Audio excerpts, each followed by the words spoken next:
Buying a fixer-upper in Tennessee, what you really need to know.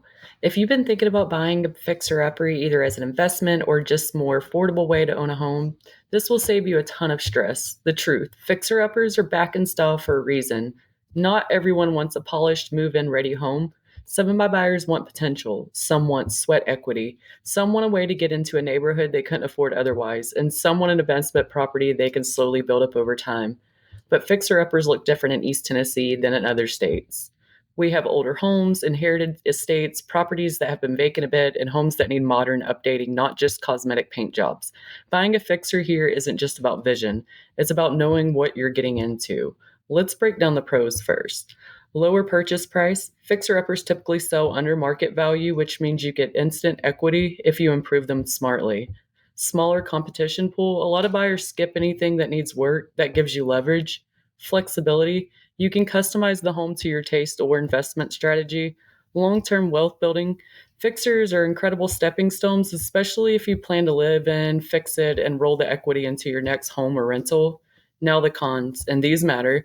You must know the limits of your budget. Fixer uppers can go from light project to money pit fast if you don't know what repair costs. Older homes, older systems, electrical, plumbing, HVAC, roofs, windows. These are big ticket items most people don't think about. Inspection reports will be longer. That doesn't mean run, it means understand what matters and what's normal for the age. Some loans won't work. USDA and FHA have condition requirements. Conventional is more flexible, and rehab loans, 203K, homestyle are options, but not for everyone. Here's where buyers get in trouble and how I prevent it. Mistake 1. Only seeing cosmetic issues. Paint is fixable, foundation cracks aren't, a bad roof isn't, faulty wiring isn't. I hope you separate cheap fixes from expensive problems. You don't throw yourself into a mess. Not understanding repair timelines. If you're planning to live in it while renovating, you need realistic expectations. If you're planning to rent it, you need to know how long you'll be carrying it before cash flow starts. Falling in love too fast. Mistake number 3. Vision is good, but math is better.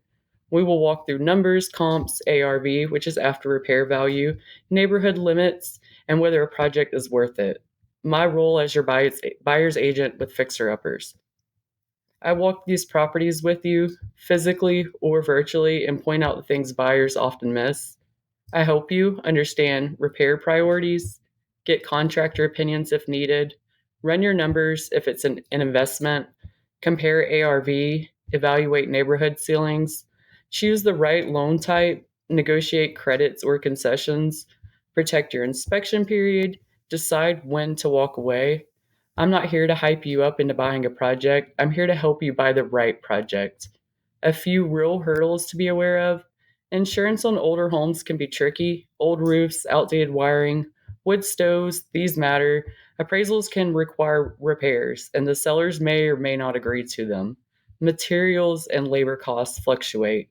Tennessee is better than some states, but costs still vary seasonally. Permits matter. Even rural counties have rules for electrical decks, additions, etc. None of these are deal breakers if you know them ahead of time. If a fixer upper is your way into homeownership, your first step into investing, reach out. I can help you spot the good opportunities, avoid the bad ones, and understand the numbers before you commit. This is where a dedicated buyer's agent makes all the difference.